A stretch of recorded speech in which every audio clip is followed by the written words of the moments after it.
Halo sahabat, salam jumpa, salam sehat. Marilah kita awali hari ini dengan doa yang didasarkan pada bacaan hari ini. Doa pagi. Akulah jalan, kebenaran, dan hidup. Tidak seorang pun datang kepada Bapa kalau tidak melalui aku. Dalam nama Bapa dan Putra dan Roh Kudus. Amin.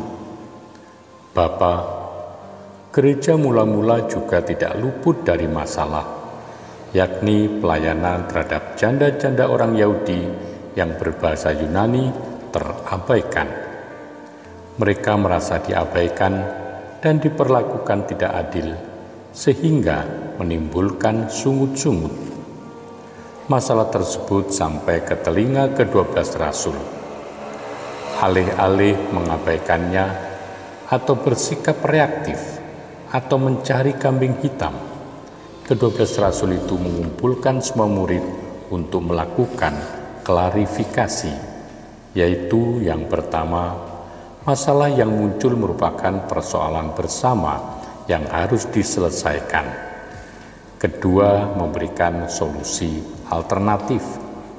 Ketiga, memohon campur tanganmu atas masalah yang muncul.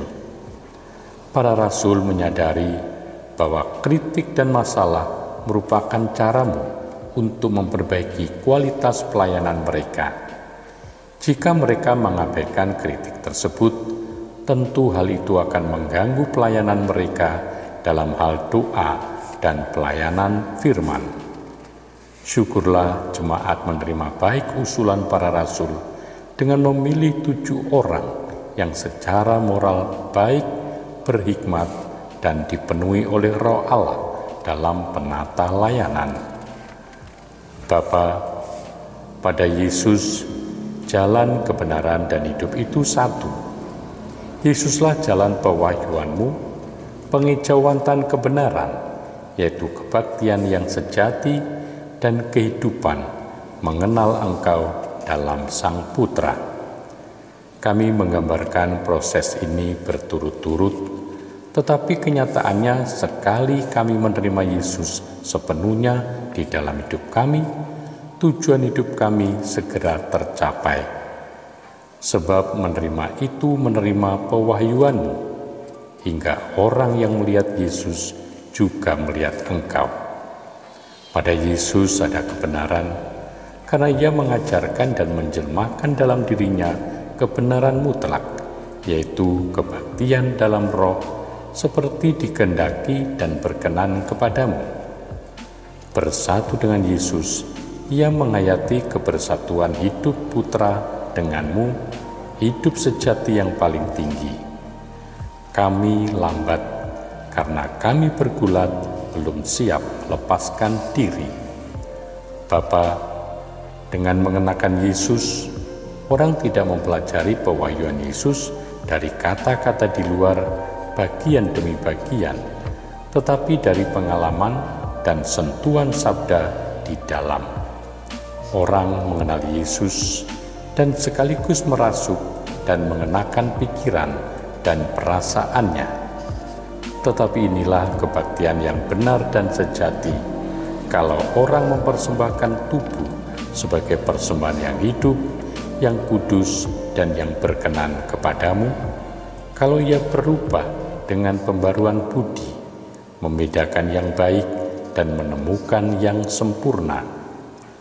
Dengan pengenalan dan ibadat yang menguduskan segala yang ada pada manusia, orang dimasukkan dalam kehidupan ilahi sendiri, sebab hidup kekal yang dimaksud dan menjadi tujuan manusia ialah mengenal Engkau hadir di dalam Putra. Kami berpikir terpotong-potong, tetapi semakin kami menyerahkan diri kepada Kristus, Ia akan membawa kami pada keutuhan pengalaman kesatuan melewati misteri-misteri peristiwa hidupnya, semakin masuk dalam kemanunggalan dengan Bapa. Bapa, Engkau telah membukakan pintu gerbang iman bagi semua bangsa sepanjang zaman.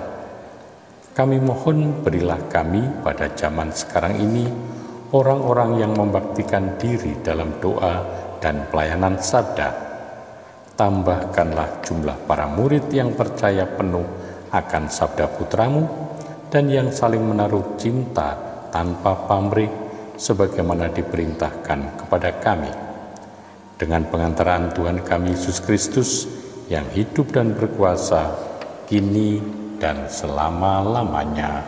Amin. Semoga Allah yang Maha Kuasa memberkati saudari-saudara sekalian, Bapa dan Putra dan Roh Kudus. Amin.